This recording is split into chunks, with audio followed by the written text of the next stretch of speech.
प्रिय भक्तों, अगर आप भी चाहते हैं कि आप शनि देव की कुदृष्टि से बचे रहें और आपको शनि देव की सिर्फ आशीर्वाद और असीम कृपा ही प्राप्त हो, तो आप इस महामंत्र का जाप अवश्य करें। इस मंत्र के नियमित 108 बार जाप करने से नकारात्मक ऊर्जा और बुरी शक्तियां समाप्त होती हैं। काला जादू, टोना टोटका और तंत्र बाधा, काला जादू, टोना टोटका और तंत्र बाधा का नाश होता है। व्यक्ति का तेज और आत्मविश्वास बढ़ता है और साथ ही शनि देव की कृपा से उसे अथाह धन की प्राप्ति होती है। इसलिए प्यारे भक्तों, आप इस महामंत्र का जाप अवश्य करें। जिस भी भक्त ने आज तक इस महामंत्र का जाप किया है, उसे सिर्फ शनि देव की असीम कृपा ही प्राप्त हुई है। इसलिए प्यारे भक्तों, आप इस महामंत्र का जाप अवश्य करें। यह मंत्र बहुत ही शक्तिशाली और प्रबल मंत्र है।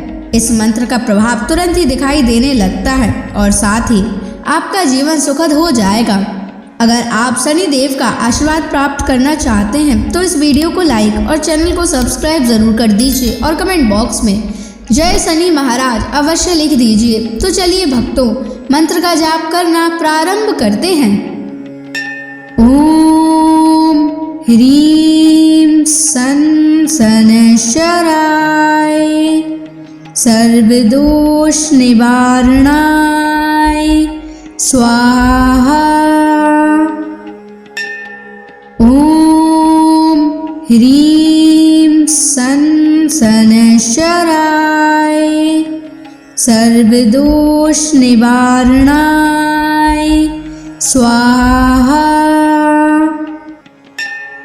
ओम ह्रीं सन शनैश्चराय सर्वदोष निवारणाय स्वाहा। ओम ह्रीं सन शनैश्चराय सर्वदोष निवारणाय स्वाहा। ओम ह्रीं सन शनैश्चराय सर्वदोष निवारणाय स्वाहा। ओम ह्रीं सन शनैश्चराय सर्वदोष निवारणाय स्वाहा। ओम ह्रीं सन शनैश्चराय सर्वदोष निवारणाय स्वाहा। ओम ह्रीं सन शनैश्चराय सर्वदोष निवारणाय स्वाहा। ओम ह्रीं सन शनैश्चराय सर्वदोष निवारणाय स्वाहा। ओम ह्रीं सन शनैश्चराय सर्वदोष निवारणाय स्वाहा। ओम ह्रीं सन शनैश्चराय सर्वदोष निवारणाय स्वाहा। ओम ह्रीं सन शनैश्चराय सर्वदोष निवारणाय स्वाहा। ओम ह्रीं सन शनैश्चराय सर्वदोष निवारणाय स्वाहा। ओम ह्रीं सन शनैश्चराय सर्वदोष निवारणाय स्वाहा। ॐ ह्रीं सन् शनैश्चराय सर्वदोषनिवारणाय स्वाहा। ॐ ह्रीं सन् शनैश्चराय सर्वदोषनिवारणाय स्वाहा। ॐ ह्रीं सन् शनैश्चराय सर्वदोषनिवारणाय स्वाहा। ॐ ह्रीं सन् शनैश्चराय सर्वदोषनिवारणाय स्वाहा। ॐ ह्रीं सन् शनैश्चराय सर्वदोषनिवारणाय स्वाहा। ॐ ह्रीं सन् शनैश्चराय सर्वदोषनिवारणाय स्वाहा। ॐ ह्रीं सन् शनैश्चराय सर्वदोषनिवारणाय स्वाहा। ॐ ह्रीं सन् शनैश्चराय सर्वदोषनिवारणाय स्वाहा। ॐ ह्रीं सन् शनैश्चराय सर्वदोषनिवारणाय स्वाहा। ॐ ह्रीं सन् शनैश्चराय सर्वदोषनिवारणाय स्वाहा।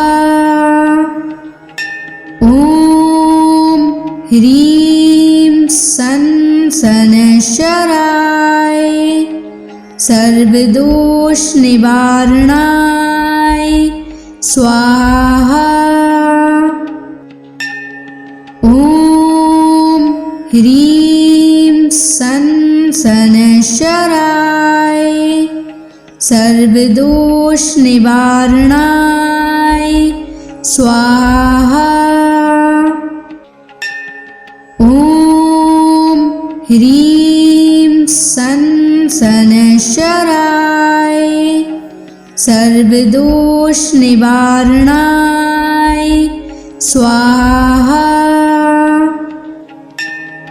ॐ ह्रीं सन् शनैश्चराय सर्वदोषनिवारणाय स्वाहा। ॐ ह्रीं सन् शनैश्चराय सर्वदोषनिवारणाय स्वाहा।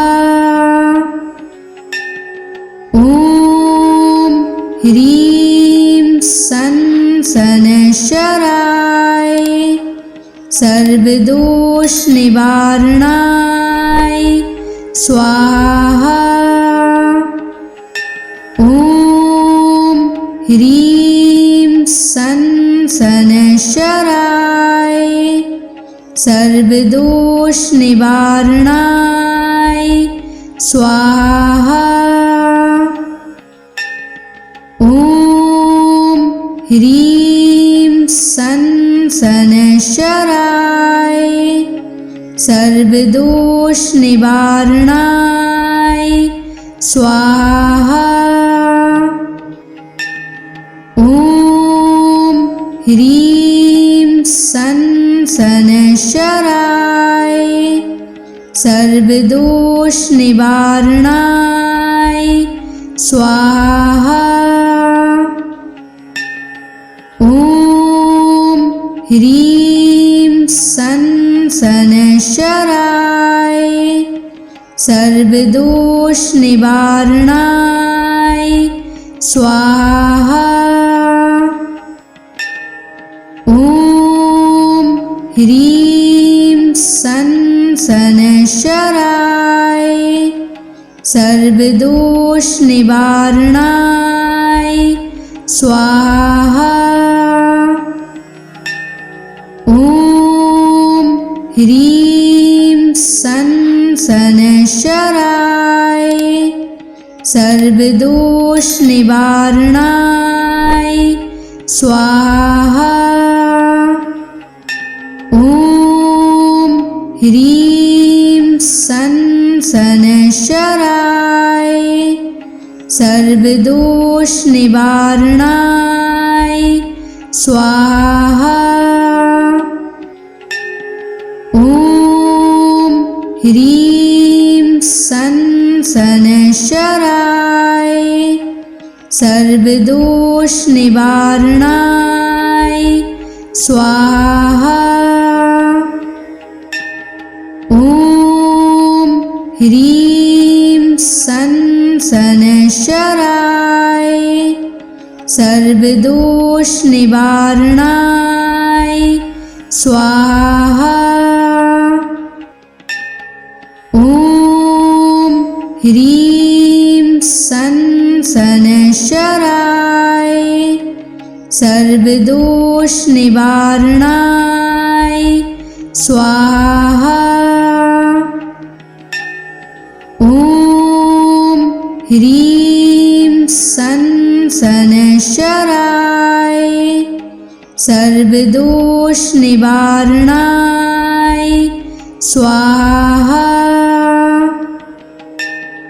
ॐ ह्रीं सनशराय सर्वदोष निवारणाय स्वाहा।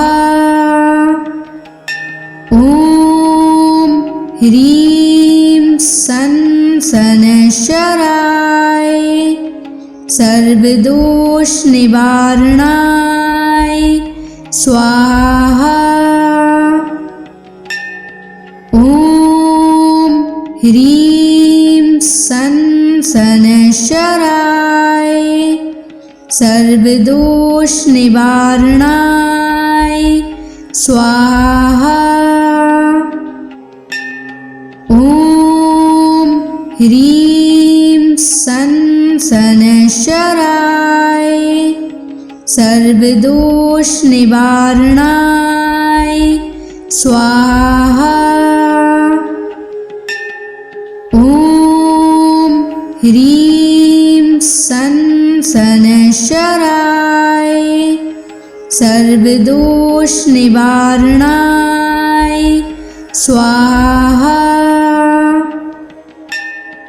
ॐ ह्रीं सनशराय सर्वदोष निवारणाय स्वाहा। ॐ ह्रीं सनशराय सर्वदोष निवारणाय स्वाहा। ॐ ह्रीं सनशराय सर्वदोष निवारणाय स्वाहा। ॐ ह्रीं सनशराय सर्वदोष निवारणाय स्वाहा। ॐ ह्रीं सनशराय सर्वदोष निवारणाय स्वाहा।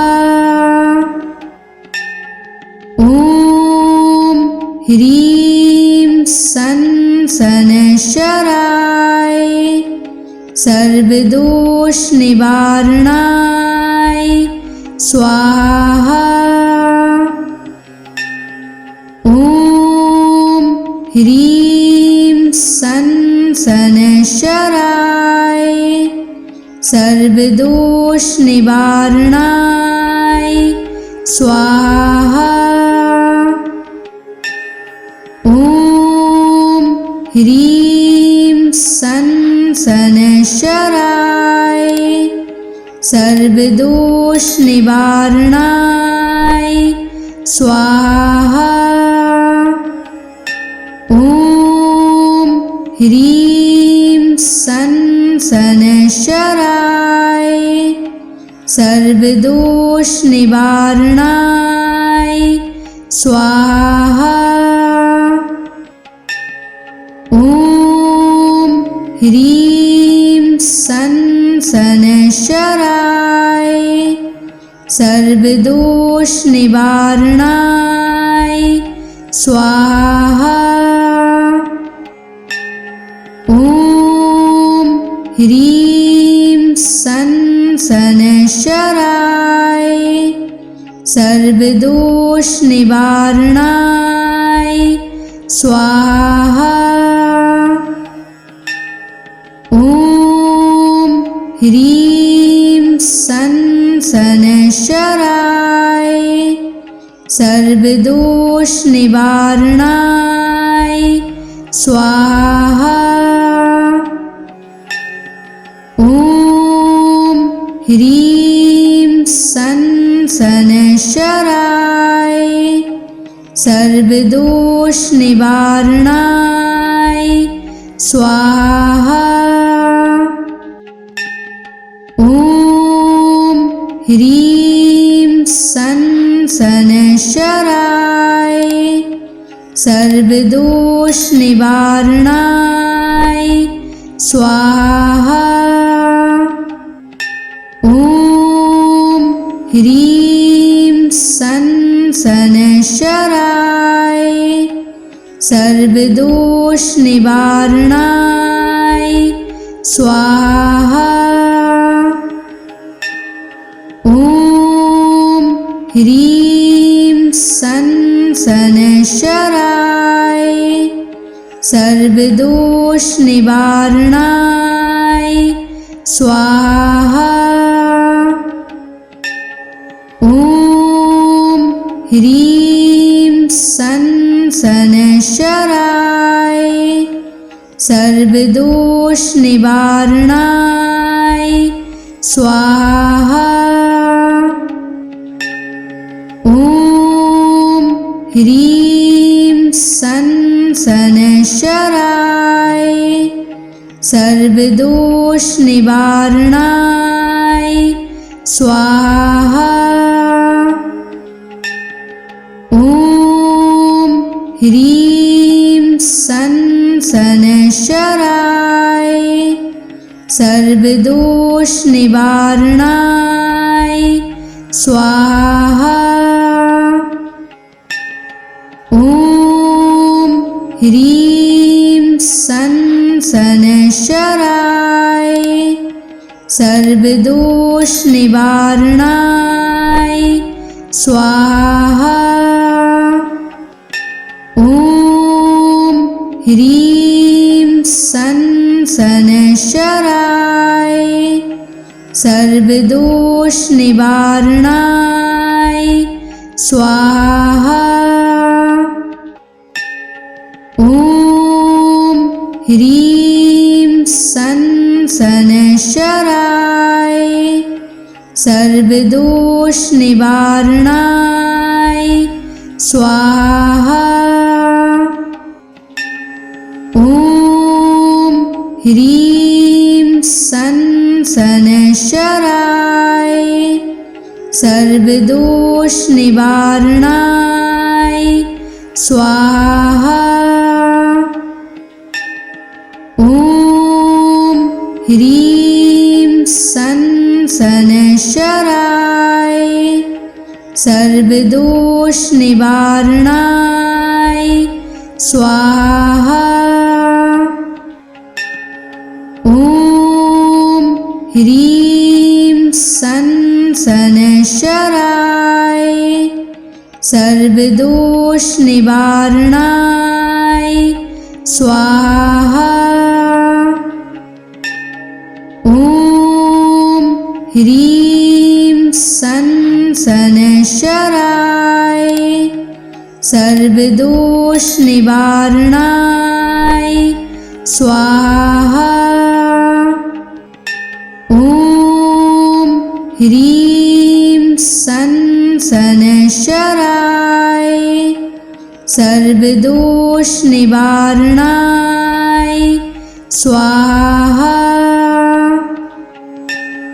ॐ ह्रीं सन् शनैश्चराय सर्वदोषनिवारणाय स्वाहा। ॐ ह्रीं सन् शनैश्चराय सर्वदोषनिवारणाय स्वाहा। ॐ ह्रीं सन् शनैश्चराय सर्वदोषनिवारणाय स्वाहा। ॐ ह्रीं सन् शनैश्चराय सर्वदोषनिवारणाय स्वाहा। ॐ ह्रीं सन् शनैश्चराय सर्वदोषनिवारणाय स्वाहा। ॐ ह्रीं सन् शनैश्चराय सर्वदोषनिवारणाय स्वाहा। ॐ ह्रीं सन् शनैश्चराय सर्वदोषनिवारणाय स्वाहा।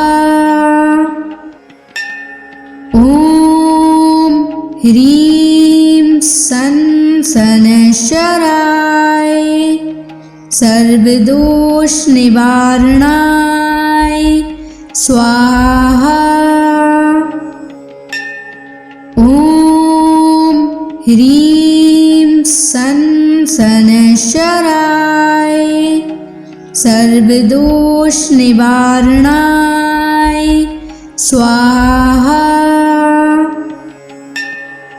ॐ ह्रीं सन् शनैश्चराय सर्वदोषनिवारणाय स्वाहा।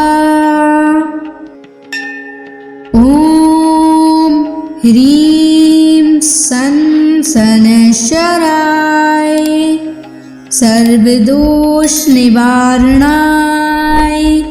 स्वाहा। ॐ ह्रीं सन् शनैश्चराय सर्वदोषनिवारणाय स्वाहा। ॐ ह्रीं सन् शनैश्चराय सर्वदोषनिवारणाय स्वाहा। ॐ ह्रीं सन् शनैश्चराय सर्वदोषनिवारणाय स्वाहा। ॐ ह्रीं सन् शनैश्चराय सर्वदोषनिवारणाय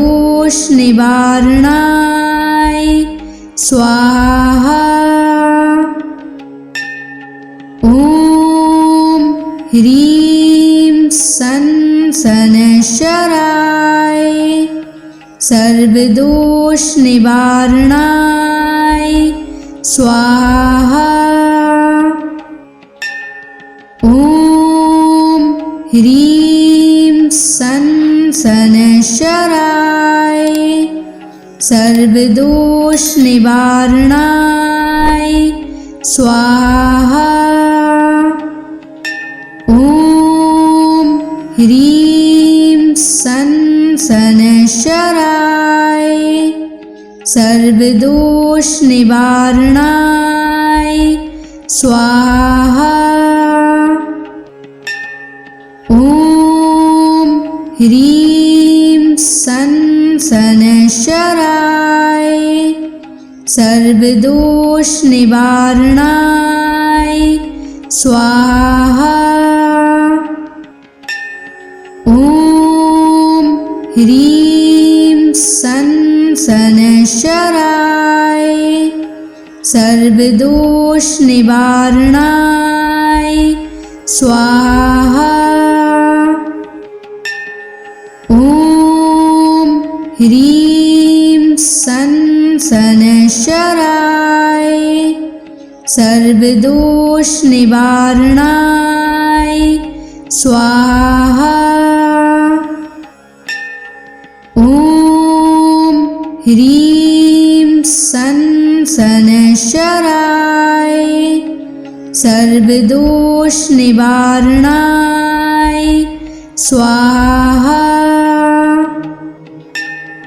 ॐ ह्रीं सं शनैश्चराय सर्वदोष निवारणाय स्वाहा। ॐ ह्रीं सं शनैश्चराय सर्वदोष निवारणाय स्वाहा। ॐ ह्रीं सं शनैश्चराय सर्वदोष निवारणाय स्वाहा। ॐ ह्रीं सं शनैश्चराय सर्वदोष निवारणाय स्वाहा। ॐ ह्रीं सं शनैश्चराय सर्वदोष निवारणाय स्वाहा। ॐ ह्रीं सं शनैश्चराय सर्वदोष निवारणाय स्वाहा। ॐ ह्रीं सं शनैश्चराय सर्वदोष निवारणाय स्वाहा। ॐ ह्रीं सं शनैश्चराय सर्वदोष निवारणाय स्वाहा। ॐ ह्रीं सं शनैश्चराय सर्वदोष निवारणाय स्वाहा। ॐ ह्रीं सं शनैश्चराय सर्वदोष निवारणाय स्वाहा। ॐ ह्रीं सं शनैश्चराय सर्वदोष निवारणाय स्वाहा। ॐ ह्रीं सं शनैश्चराय सर्वदोष निवारणाय स्वाहा। ॐ ह्रीं सन शनैश्चराय सर्वदोष निवारणाय स्वाहा। ॐ ह्रीं सन शनैश्चराय सर्वदोष निवारणाय स्वाहा।